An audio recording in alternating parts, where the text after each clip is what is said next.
Woody Guthrie was more than just a folk singer. He was the voice of the working class, a fearless activist, and one of the most influential musicians in American history. His songs like "This Land Is Your Land" became anthems for social justice and resistance, inspiring generations of artists and activists. But behind the powerful lyrics and his unwavering commitment to the people, Guthrie's life was filled with hardship, loss, and tragedy. From a tumultuous childhood and blacklisting during the Red Scare to his devastating battle with Huntington's disease, his story is one of resilience and heartbreak. This is the tragic real-life story of Woody Guthrie. Woodrow Wilson Guthrie was born on July 14, 1912, in Okemah, Oklahoma. His parents, Charlie and Nora Guthrie, named him after Woodrow Wilson, who would win the U.S. presidential election later that same year. However, while Wilson was a fairly conventional Democrat, young Woody's political beliefs would eventually take him far from the mainstream. His father, Charlie Guthrie, was a successful land developer, but he was also deeply involved in Jim Crow-era racism. In 1915, he joined the Ku Klux Klan and was even present at a lynching in 1911, an event that sent shockwaves through Okemah's black community. As a child, Woody grew up witnessing the deep-seated prejudice that surrounded him, experiences that would later shape his social and political views. At just 7 years old, Woody experienced a devastating personal loss. His older sister, Clara, got into an argument with her mother and, in a moment of anguish, set her own clothes on fire. Woody rushed to her side, but the injuries were too severe. Before she died, she told him not to cry. The tragedy haunted him for the rest of his life, and it was only the first of many that would shape his turbulent journey. Meanwhile, his father's financial success was beginning to unravel. Charlie Guthrie had made a series of risky real estate investments, and when the market collapsed, he lost nearly everything. Already struggling, he suffered severe burns in a mysterious house fire that left him unable to work. With no way to support his family, he left Woody and his brother Roy behind in Oklahoma and moved to Pampa, Texas to live with relatives, hoping for a fresh start. As his father faded from the picture, Woody's mother, Nora, was also slipping away, but in a much darker way. She began showing signs of mental illness, losing muscle control, and experiencing violent outbursts. Doctors eventually diagnosed her with what we now know as Huntington's disease, a cruel and degenerative disorder that had no cure. By the time Woody was 14, authorities had removed Nora from the home, committing her to a psychiatric hospital. With his father gone and his mother institutionalized, Woody Guthrie was effectively orphaned before he was even a teenager. Left to fend for himself, Woody wandered around Okemah, picking up odd jobs to survive. During this time, he befriended a young black shoeshine boy named George, who played blues harmonica, and introduced Woody to the world of music. The harmonica became his first instrument, and from that moment on, music would be his constant companion. Despite being considered bright by his teachers, Woody grew disillusioned with formal education. He found more joy in reading books on his own and learning from life experiences than he did in the classroom. He began playing music on the streets for tips, hitchhiking from town to town, absorbing stories, and embracing the freedom of the open road. By his mid-teens, he had dropped out of high school entirely, preferring to roam, explore, and play his music rather than follow a traditional path. After reconnecting with his father in Pampa, Texas, Woody Guthrie found an unexpected mentor in Uncle Jeff Guthrie, a skilled fiddler and champion musician. Jeff saw Woody's natural musical talent and took him under his wing, teaching him how to play the guitar, fiddle, banjo, and mandolin. He encouraged Woody to practice constantly, shaping him into a versatile musician. Despite finding this guidance in music, a stable family life remained elusive for Woody as hardship and restlessness continued to define his journey. It was in Pampa that Guthrie formed his first band, known alternately as the Corn Cob Trio or the Pampa Junior Chamber of Commerce Band. Alongside Cluster Baker and Matt Jennings, he played at local barn dances and small-town gatherings. Music became a way for Woody to connect with people, and during this time he met someone who would change his life forever, Matt's younger sister, Mary Jennings. Smitten with Mary, Woody quickly fell for her, and in 1933 they married. Mary came from a steady, more traditional background, offering Guthrie a glimpse of the stability he had never known. Together they started a family, welcoming 3 children, Gwendolyn, Sue, and Bill. For a brief moment it seemed like Woody had found the security he had always longed for. But life in the Texas Panhandle was about to be upended by forces beyond his control. The Great Depression devastated the region, wiping out industries, including the oil fields of Pampa, which collapsed almost overnight. At the same time, relentless wind erosion turned the fertile farmlands of the plains into a barren wasteland, giving rise to the Dust Bowl. Guthrie watched in horror as massive clouds of topsoil swallowed the landscape, leaving families in ruin. With no way to support his growing family, he made a painful decision. He would leave for California, hoping to find work and send money back to Mary and the kids.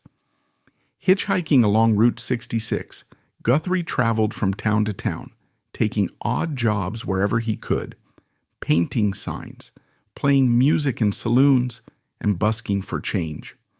Along the way, he encountered migrant workers and displaced families, many of whom had lost everything. He listened to their stories around campfires and in makeshift labor camps, witnessing firsthand the suffering of those struggling to survive. Yet, even in the bleakest moments, Guthrie's guitar and harmonica brought a sense of joy, offering brief respite from the hardships they all faced.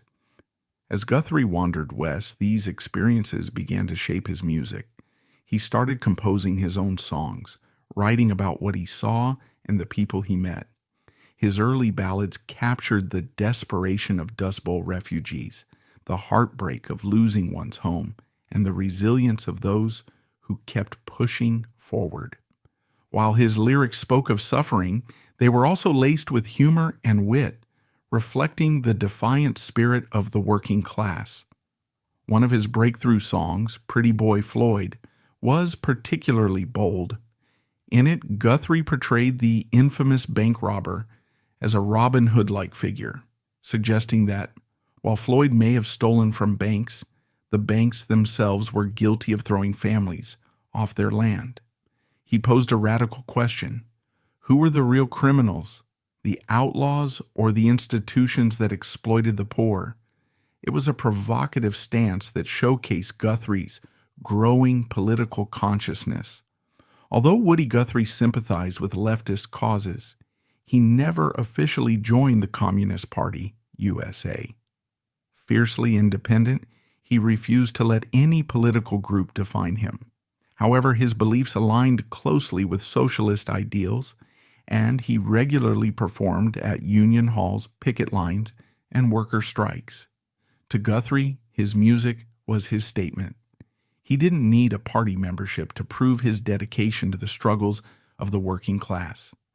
His growing reputation eventually caught the attention of a Los Angeles radio DJ, who recognized Guthrie's natural charisma and gave him a co-hosting slot. His easygoing manner, coupled with his raw, honest folk songs, resonated deeply with listeners.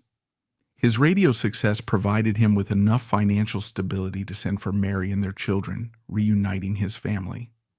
However, as his commentary became more political, his words began making some listeners and his employers uneasy. Alongside his radio work, Guthrie also began writing a column for the People's Weekly, a Marxist publication. In his articles, he blended humor, cartoons, and sharp observations to criticize landlords exploitative bosses, and corrupt politicians. His willingness to call out injustice earned him a growing following, but at the same time, it put him at odds with the station management, who feared that his outspoken views would drive away advertisers. His refusal to censor himself also led to an important moment of personal growth. During one of his radio broadcasts, Guthrie sang an old folk song that contained racial slurs, lyrics that were common in traditional music at the time. A black listener wrote him a heartfelt letter, explaining how hurtful those words were. Guthrie took the criticism to heart. From that moment on, he made a conscious effort to remove racist terms from his music and speech, determined to ensure that his songs reflected the values of equality and justice that he so deeply believed in. However, as anti-communist sentiment swept the country, Guthrie's increasingly radical rants made the radio station nervous. After the Soviet Union signed a non-aggression pact with Nazi Germany in 1939, advertisers pressured stations to cut ties with any host suspected of having leftist leanings. Guthrie was among those let go. Once again unemployed, he packed up his family and returned to Pampa in late 1939, unsure of what would come next.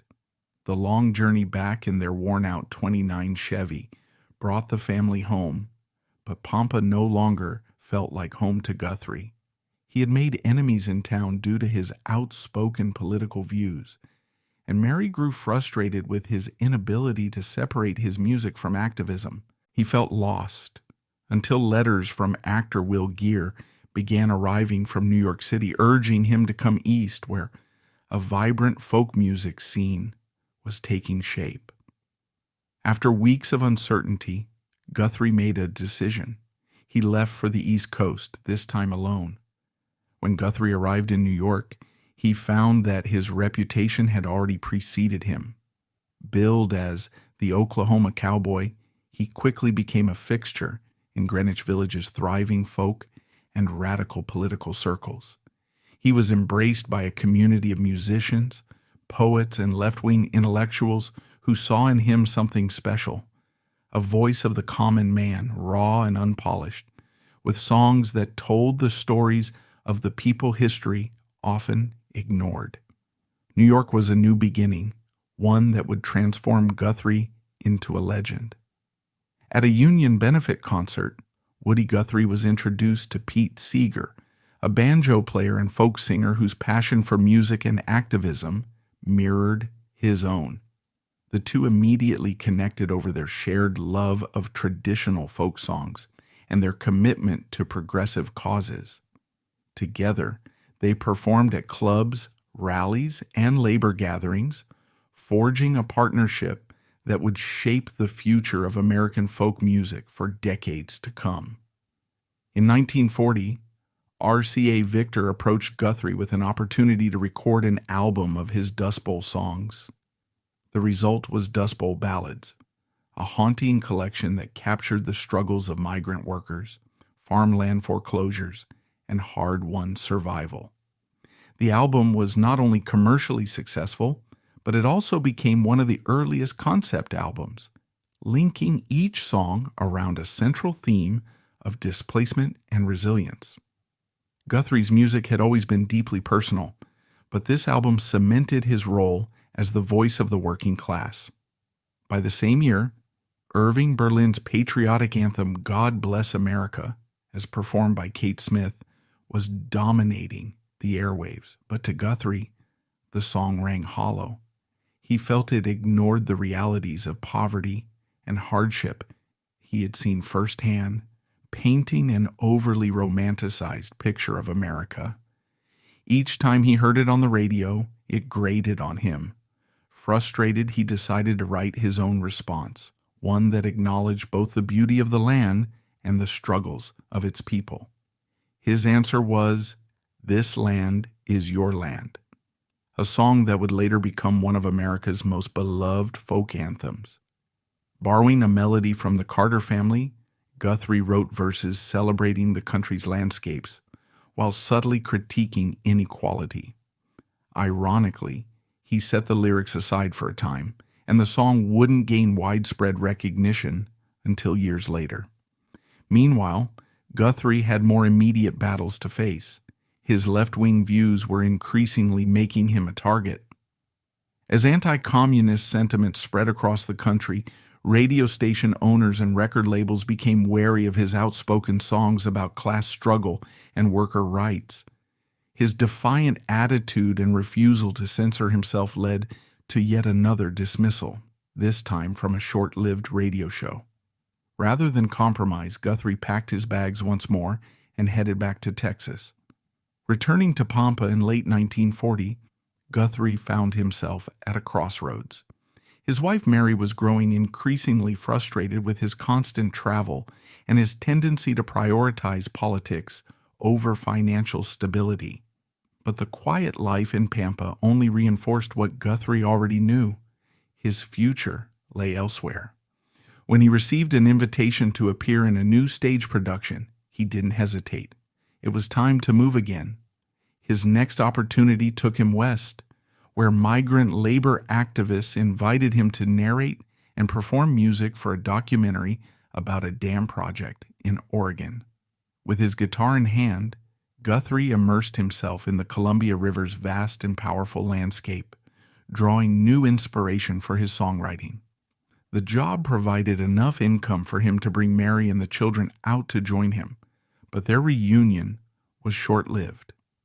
Mary, exhausted from years of instability, had reached her limit. She had endured enough upheaval, and it was becoming clear that Guthrie's restless spirit would always lead him toward the road. Unable to cope with Woody Guthrie's relentless wanderlust, Mary made a difficult decision. In 1943, she took their children back to Texas and filed for divorce. Guthrie didn't fight it. By then, he had accepted that a settled domestic life wasn't for him. His experiences on the road had shaped his worldview, and he had no desire to be tied down. If anything, his newfound singlehood gave him the freedom to throw himself completely into his creative work, unburdened by the responsibilities of marriage.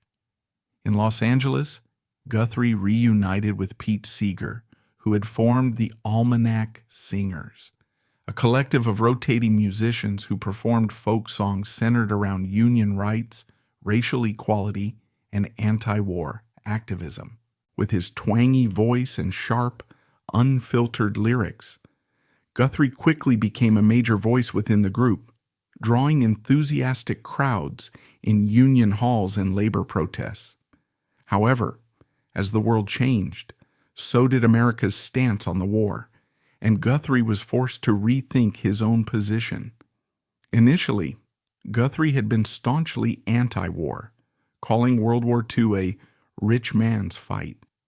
But when Hitler invaded the Soviet Union, left-leaning Americans, including members of the Communist Party, shifted their views, now fully supporting the war against fascism. Guthrie adapted as well, rewriting his message to align with the growing consensus. His songs turned their focus toward fascism as the real enemy, urging Americans to stand against oppression. At the same time, he had another creative ambition in mind. He wanted to write a book. Encouraged by folklorist Alan Lomax, Guthrie penned Bound for Glory, a raw and poetic autobiography detailing his Dust Bowl childhood and early travels. As soon as it was published, it received widespread acclaim. The publishing world was buzzing about this folk singer turned author, recognizing Guthrie not just as a musician, but as a storyteller who gave voice to America's working class. But just as his literary career was taking off, the war came calling. Rather than being drafted into the U.S. Army, Guthrie volunteered for the Merchant Marine, hoping to contribute without directly entering combat. He served as a mess hall dishwasher aboard Allied cargo ships, but his real role was keeping morale high, singing for his fellow crew members as they sailed dangerous waters. His service, however, was far from safe. Serving aboard the SS William B. Travis, Guthrie had his first brush with death when the ship struck a naval mine in the Mediterranean, killing a fellow sailor. Later, while aboard the SS Sea Porpoise in the English Channel, his ship was torpedoed, leaving a dozen men wounded. Each time, Guthrie narrowly escaped with his life. But while he had managed to survive the perils of war at sea, the U.S. government wasn't finished with him just yet. Growing wary of his communist associations, authorities reassigned Guthrie from the Merchant Marine to the U.S. Army. Now stationed near New York, Private Guthrie spent the remainder of World War II performing routine military duties.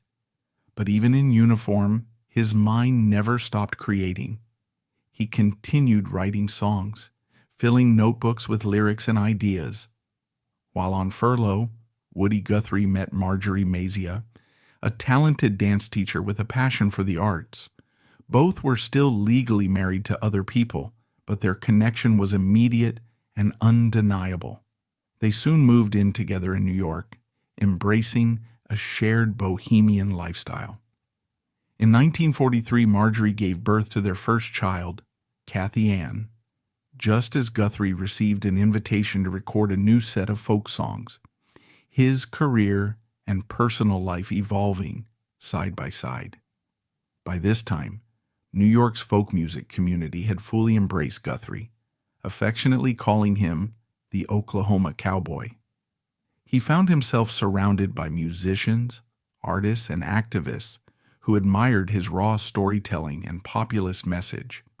Around 1944, he reconnected with Mo Ash, a record producer who recognized Guthrie's unmatched ability to create folk songs rooted in the experiences of working people.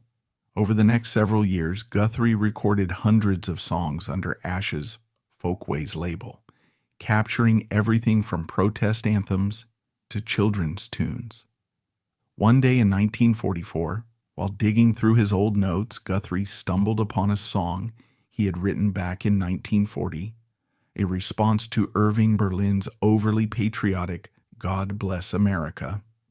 The lyrics had been sitting idle for 4 years, but now Guthrie dusted them off and finally recorded This Land Is Your Land. The song would go on to become one of his most enduring anthems, taught in schools across America and embraced by countless protest movements. By 1945, Guthrie and Marjorie made their relationship official, tying the knot and attempting to create a stable family life. Despite his restless nature, Guthrie tried to settle down on Mermaid Avenue in Coney Island, where Marjorie ran a dance school, and he took on occasional radio gigs. Together, they had 4 children, Kathy Ann, Arlo, Jody, and Nora. But just as Guthrie seemed to be finding some stability, tragedy struck. In an unthinkable turn of events, a fire broke out in their home, sparked by faulty radio wiring. Their beloved 4-year-old daughter, Kathy Ann, perished in the blaze. The loss devastated Guthrie, leaving a wound that never fully healed. Though grief weighed heavily on him, he tried to stay strong for his surviving children, soothing them with lullabies and playful songs that masked his deep sorrow. Even through his heartbreak, Guthrie's creative drive remained relentless. Between 1946 and 1950, he continued writing, filling notebooks with unpublished lyrics, poetry, and folk songs. He also recorded a collection of children's music for Ash's Folkways label. But despite his artistic output, those closest to him began noticing changes in his behavior. At first, friends and family attributed his erratic actions to the immense strain of losing Kathy Ann, but the truth was far more complex. By the early 1950s, Woody Guthrie began exhibiting strange and troubling symptoms.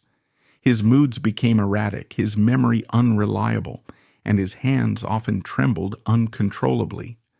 Some of his friends suspected heavy drinking or emotional exhaustion from years of hardship.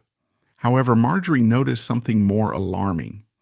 His paranoia, disorientation, and sudden lack of coordination eerily resembled the symptoms that had plagued his mother, Nora, before she was institutionalized.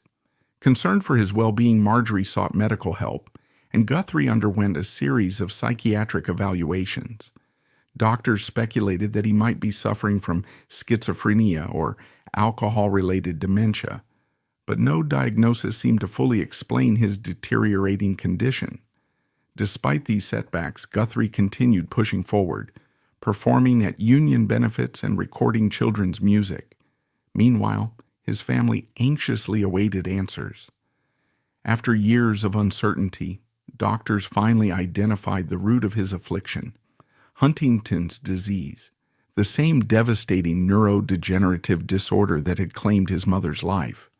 It was a cruel and unstoppable condition, gradually robbing him of his ability to move, speak, and think clearly.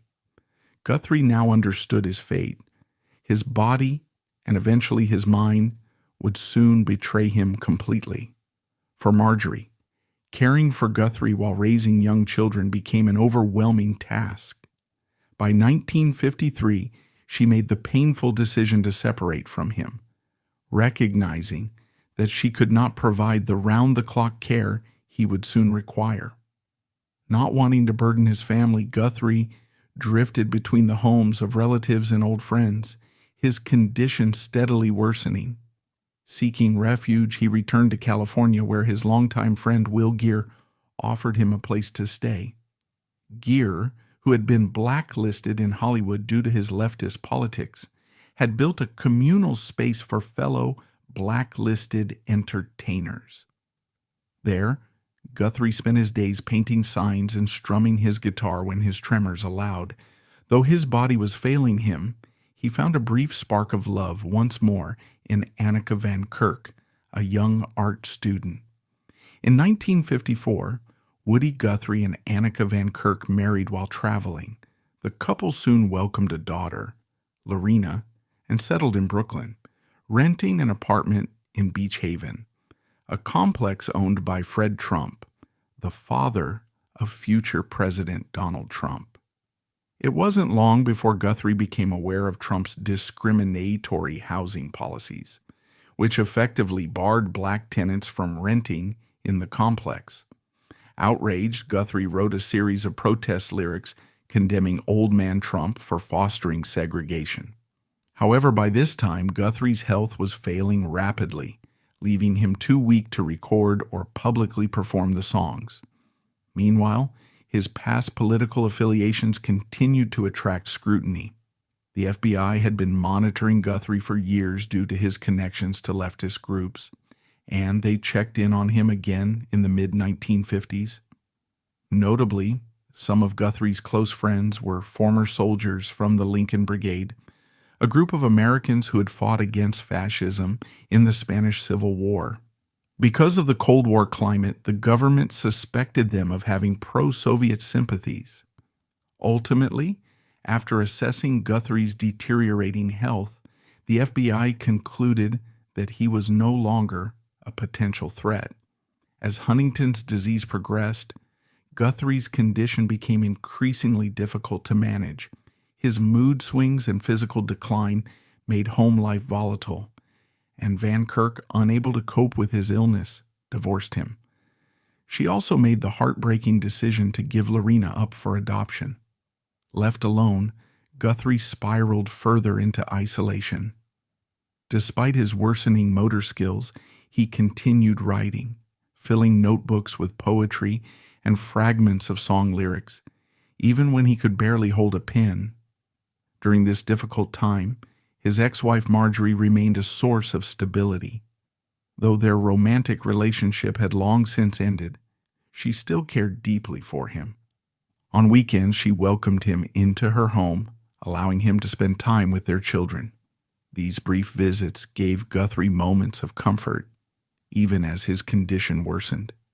In 1956, while hitchhiking through New Jersey, Guthrie was arrested for vagrancy. When authorities realized he was severely ill and mentally impaired, they determined that he could no longer live independently.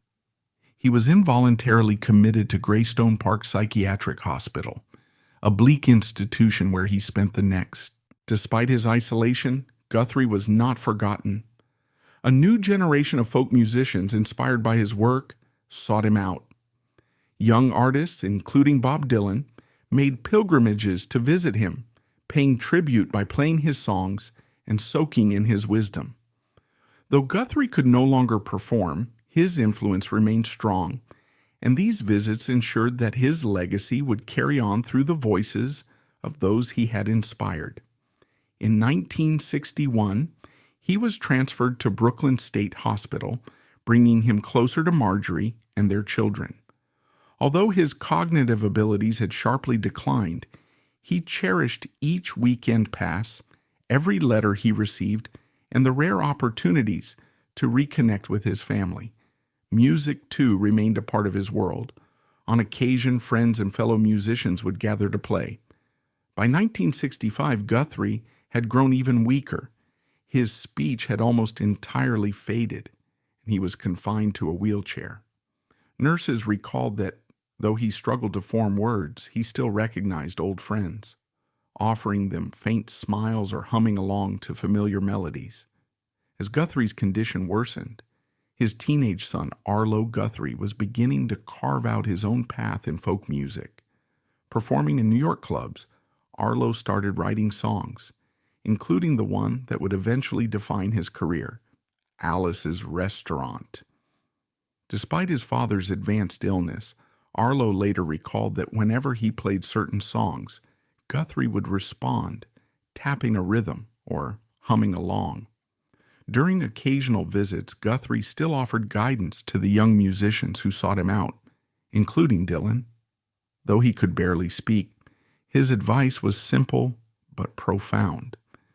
Tell real stories. Don't get fancy with the words. He had always believed in the power of direct, unpolished truth, and even in his silence, that message endured. As Woody Guthrie's condition worsened, he drifted further into the haze of Huntington's disease. Occasionally, he would open his eyes, but the faces around him were often unfamiliar. His mind, now mostly lost in fleeting memories, seemed to exist in a different time. On October 3rd, 1967, Guthrie passed away at the age of 55, 15 years after his initial diagnosis.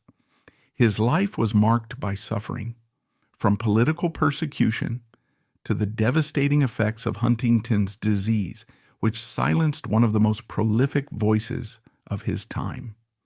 Despite it all, his music and message live on, inspiring new generations to stand up for justice.